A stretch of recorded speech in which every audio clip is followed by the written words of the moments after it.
impact rookie classes. And yes, we will talk mostly about those picks on the first 2 days of the draft. And I want to start this part of the conversation as we try to identify some of these rookie classes that will have the biggest early impact for their teams with the team that had the most picks in the first round, which was the Miami Dolphins, had 3 picks, obviously used their first one on Tua Tagovailoa, and then followed that up by drafting a tackle in Austin Jackson out of USC and trading back and end up getting a cornerback out of Auburn in Noah Igbenogany, a guy that we had not really projected as a first rounder.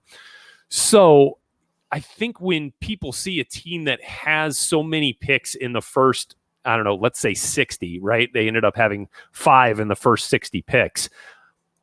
You feel like people are counting on those players to be immediate impacts, right?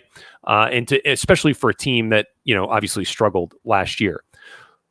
Are those players, though, immediate impact guys for the Dolphins? Because you look at Tua, obviously, you've got the injury concern there. You want to give him some time until he feels comfortable. But then looking at Jackson and Igbenogany, even Robert Hunt, they're picking the second round, was a tackle, now projects as a guard, right? Are those players immediate impact guys? It's funny. Outside of Tua, I would say quite possibly yes. I think Austin Jackson and Robert Hunt give them an opportunity to get young guys into the starting lineup. I would expect those guys to compete for playing time. And Austin Jackson is the most natural left tackle. So I would think that he would get into the mix. Igbenogany is funny because when I watch him, he's not necessarily my flavor of corner that I like, but I understand the pick. Straight line athlete, track background. Both parents are distinguished track athletes from Nigeria. He has shown that explosiveness on tape, straight line player. But because the Miami Dolphins play so much man-to-man, his ball skills and stuff don't really matter. In fact, they signed a guy in Byron Jones who only has 2 career picks. And so they want to lock up. They want to play man-to-man. They want to play with their cornerbacks with the back to the ball and just really focus on sticking their guy.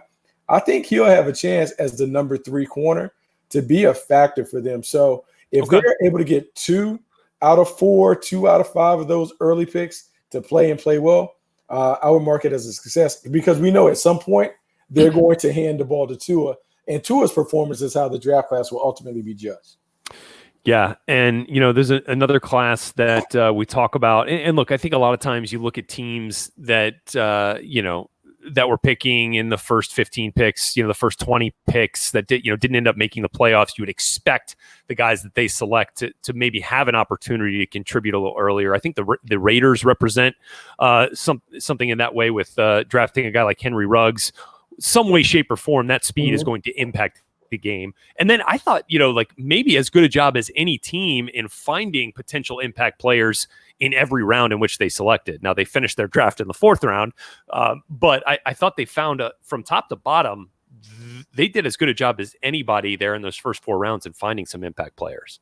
Yeah, it's funny because I had beaten the Raiders up a little bit about the Henry Ruggs pick and wondering how he translated in terms of being a number 2 or number 3 at Alabama to now being a number 1 with the Raiders. And then I had a friend point out to me that if you go back and look at John Gruden when he was at Tampa Bay, John Gruden had a guy named Joey Galloway.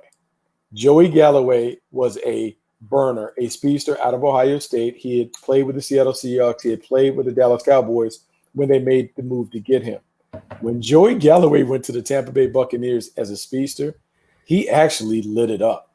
John Gruden found a way to take advantage of that speed and explosiveness and get him in a position where he can make plays after play after play. When I look at Henry Ruggs, because I'm looking at these numbers, and I just want you to remember, because this is kind of remarkable. Yeah. Joey Galloway was in his 30s when he gets there. He's 34, 35, 36. He has 1,200 yards, 1,000. He has a total of 23 touchdowns in that 3-year span. Wow. And so I'm sitting here like, I might be over my skis. Maybe John Gruden is like, I got this. Give me my version of Joey Galloway, a guy that can run the deep overs, the shallow crosses, the big plays down the field, and I'm going to enable him to make big plays. It may not be a guy that is a 100-catch guy, but he may average 16, 17 yards per catch. Yeah, and I'm just looking at that. Some of the highest yards per reception of his career in his age 35 and age 36 How, season. Red, how ridiculous is that? That's 15, phenomenal. 17, 17. But yeah, but when my buddy told me that, I was like, ooh, I didn't even think about that. I didn't Yeah. think about using Henry Ruggs in the manner in which he used Joey Galloway.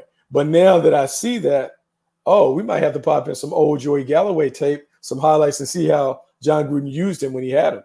Wow. I mean, like they were the most productive seasons of his career outside of his outside of year 3 and year 4 in 97 and 98 with the Seahawks.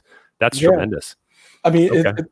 very impressive. And so when you think about the Raiders being able to get him, being able to take, and I'm the lone wolf a little bit on this with the Damon Arnett pick. I'm not saying that I had him graded as a first rounder, but I'm looking back at my notes. I gave him a high second round grade.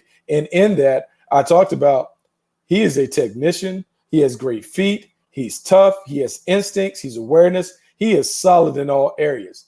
And in a draft where we talked about maybe there were about 15 really blue chip players, and from 15 to 35, it could be a mix. Arnett kind of fell in that 15 to 35 range for me. And so for the Raiders, maybe they're saying, we just want a solid starter, someone that can come in and compete and give us a chance. The speed issue is a concern. 4, 5, 6 is not necessarily what you want. But, man, on watching him play on the tape, he is a really solid football player.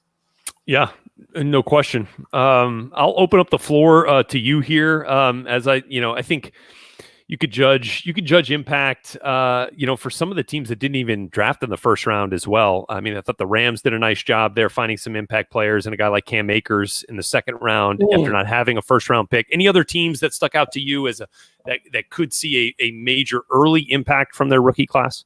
Well, I'm going to piggyback on you with the Rams because I love Cam Akers. I think Cam Akers could jump into the conversation as offensive rookie of the year.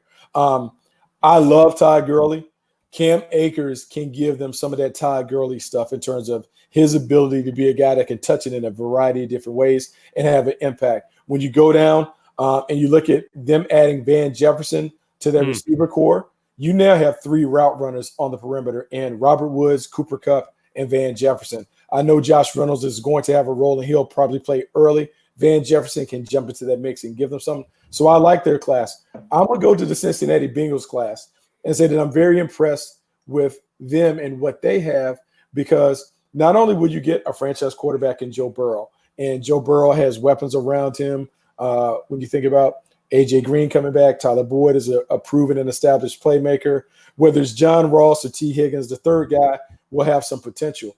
But what they did defensively and taking 3 linebackers, Logan Wilson, Akeem Davis-Gaither, and Marcus Bailey from Purdue, that potentially gives them 3 young guys that can grow together. It reminds me a lot of what the Seattle Seahawks did when they had Bobby Wagner and KJ Wright, and they were young and they grew and they dominated. 2 of those guys we know are going to play, Logan Wilson, Akeem Davis-Gaither. If Marcus Bailey also can jump in that mix, man, you talk about being able to flip the speed and athleticism of your defense, they would have been able to do that with those picks. Wow.